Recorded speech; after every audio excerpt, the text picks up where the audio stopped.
السلام عليكم ومرحبا بكم مره اخرى في القناه ديالي دائما الهام شانيل. جيسبر ان شاء الله تكونوا بخير وعلى خير. وصفه اليوم هي وصفه للتنحيف او لا بودره للتنحيف، فنتمنى يا ربي تنال الاعجاب ديالكم.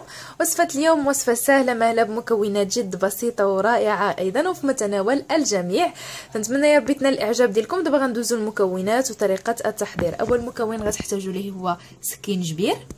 ثاني مكون هو عسل الحر او عسل النحل، خذوا له شويه اللي بغيتو، اولا عسل السكر حتى هو مزيان.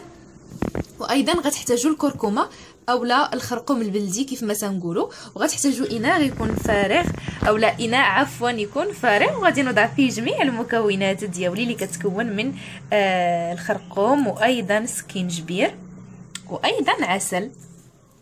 هاد البودره هذه غزاله البنات في التنحيف وايضا ازاله الكرش، اكيد مع المداومه كتعطي نتائج اروع. دابا غادي نخلط جميع المكونات مع العسل ومن بعد ان شاء الله نرجع لكم، فبقاو معايا. وبعد ما خلطت جميع المكونات وجميع العناصر ايضا اللي كتكون من سكينجبير وكركم، دونك سكينجبير والكركم ما غاديش تزعموا عليه انكم تاكلوا هكذاك لانه كيجي شويه حار.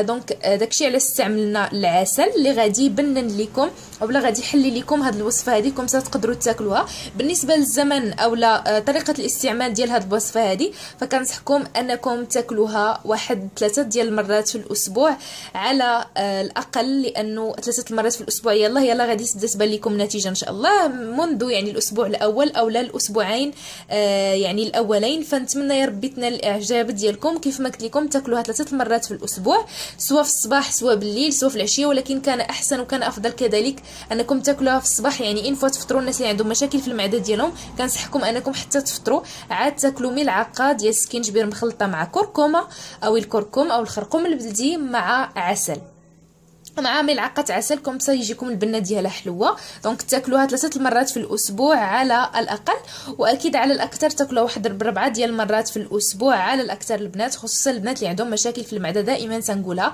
دونك فوالا، وكيف ما قلت لكم من الاحسن انكم حتى تفطروا الفطور ديالكم الكامل واكيد يكون متوازي للبنات، ومن بعد تاكلوا ملعقه واحده كافيه، ما تحاولوش تكثروا اكثر من ملعقه واحده، لانه كاين بزاف المشاكل اللي عند السيدات خصوصا في المعده ديالهم. فكنصحكم انكم تاكلوا ملعقه صغيره فقط ديال كركمه وسكينجبير وايضا ملعقه عسل كل 3 مرات في الاسبوع. ان شاء الله غتحصلوا على نتائج افضل باذن الله.